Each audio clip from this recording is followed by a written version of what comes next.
జై కేసీఆర్. ఆనంద్కి ఇస్తే మళ్ళీ అర్ధగంటకి ఇస్తాడు. మీకు కూర్చో, నువ్వు కూర్చో.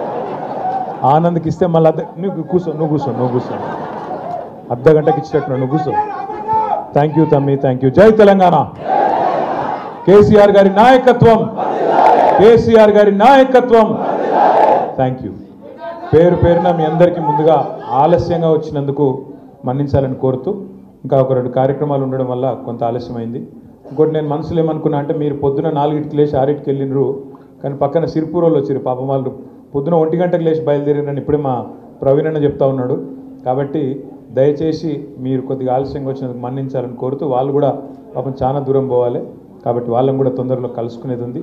ఈ కార్యక్రమం తర్వాత వాళ్ళ దగ్గర పోతాం. పెద్దలు, గౌరవనీయులు, శాసన మండలిలో ప్రతిపక్ష నాయకులు, మాజీ స్పీకర్ గారు గౌరవనీయులైన శ్రీ మత్స్వనాచారి గారికి, గౌరవ మాజీ మంత్రివర్యులు పెద్దలు, రంగారెడ్డి జిల్లాని తన దక్షతతో మరి ఈరోజు కాదు గత 25 సంవత్సరాలుగా అభివృద్ధి పదంలో ముందుకు తీసుకొని పోయిన మా అక్క, మనందరి ఆడబిడ్డ రాణి రుద్రమ్మకు, చాక లైలమ్మకు వారసురాలైన మన ఆడబిడ్డ శ్రీమతి సవితమ్మ గారు, గౌరవనీయులు ఈ మధ్యన జగదీష్ అన్న మాట్లాడుతున్న అందరు చూస్తున్నా లేదా? టీవీలలో బాగా మాట్లాడుతున్నా లేదా? మంత్రిగా ఉన్నప్పుడు జగదీష్ అన్న గొంతు ఎక్కువ కానీ ఇప్పుడు బాగా ఇటురు కదా. ఇది ఎందుకు చెప్తున్నా అంటే, కాదు ప్రతిపక్షంలో ఉన్నప్పుడే, కష్టంలో ఉన్నప్పుడే మనిషి క్యారెక్టర్ ఏందో తెలుస్తుంది. మరి ఇలా నిజమైన తెలంగాణ బిడ్డగా, నిజమైన కేసీఆర్ గారి తమ్ముడుగా అద్భుతంగా వీరోచిత పోరాటం చేస్తున్న అన్న గౌరవనీయులు సూర్యాపేట శాసనసభ్యులు, మాజీ మంత్రివర్యులు జగదీష్ రెడ్డి అన్న గారు, అదేవిధంగా పెద్దలు, మాన్యులు, మరి ఇంకా 8-9 సంవత్సరాల సర్వీస్ని కూడా వదిలిపెట్టుకొని ప్రజాసేవలో ఈరోజు నిమగ్నమై, గతంలో ఎంత పద్ధతిగానైతే గురుకులాలను అద్భుతంగా తీర్చిదిద్దినారో మళ్ళీ రేపు తెలంగాణను కూడా అంతే పద్ధతిగా తీర్చిదిద్దాలనే సంకల్పంతో పనిచేస్తున్న గౌరవ పెద్దలు మరి అన్న ఆర్ఎస్ ప్రవీణ్ కుమార్ గారు, మరి ఈరోజు ఒక రకంగా చెప్పాలంటే పెళ్లి కొడుకు అందంగా కూడా తయారై వచ్చిండు.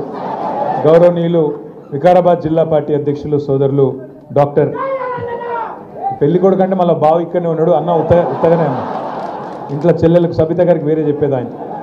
మా సోదరుడు డాక్టర్ మెతక ఆనంద్ గారు, మా మహేష్ రెడ్డి అన్న మాజీ శాసనసభ్యులు, మరి రేవంత్ రెడ్డి పెట్టిన దొంగ కేసుల 40 రోజులు జైలుకు పోయిండు మన కొడంగల్ రైతుల కోసం పట్నం నరేందర్ రెడ్డి అన్న మాజీ శాసనసభ్యులు, గౌరవనీయులు మునుగోడు మాజీ శాసనసభ్యులు కూసుకుంట్ల ప్రభాకర్ రెడ్డి గారు, రాజ్యసభ మాజీ సభ్యులు, మన పార్టీ కార్యాలయ ప్రధాన కార్యదర్శి గౌరవనీయులైన శ్రీ రావుల చంద్రశేఖర్ రెడ్డి గారు, అన్న నాగేందర్ గౌడ్ అన్న, శుభప్రద్ అన్న, వేదిక మీద కూర్చున్న మరి వివిధ మండలాల పార్టీ అధ్యక్షులకు, అదేవిధంగా పార్టీ సీనియర్ నాయకులకు, వికారాబాద్ నియోజకవర్గంలోని అన్ని మండలాల నుంచి కూడా తరలి వచ్చిన మా తమ్ముళ్లకు, అన్నలకు, అక్క చెల్లెళ్లకు, పత్రికా మిత్రులకు పేరు పేరున అందరికీ హృదయపూర్వకంగా స్వాగతం, సుస్వాగతం.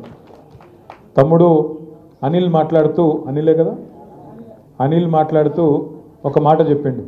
అన్న కేసులు పెడుతున్నారు, మరి సతాయిస్తున్నారు, అధికారం ఉంది కదా అని చెప్పి విర్రవీగుతున్నారు, అక్కడ స్పీకర్ గారు ఉన్నారు, ఇక ఆయన అధికారాన్ని అడ్డం పెట్టుకుని వారు కూడా పోలీసు వాళ్ళు చెలరేగిపోతున్నారని చెప్పాడు. ఆయన తమ్ముడు అనిల్ చెప్పిన దానికి ఒక్క మందు. ప్రజాస్వామ్యంలో ఎక్కడైనా ఏ దేశమైనా సరే, ప్రపంచంలో ఏ రాష్ట్రమైనా సరే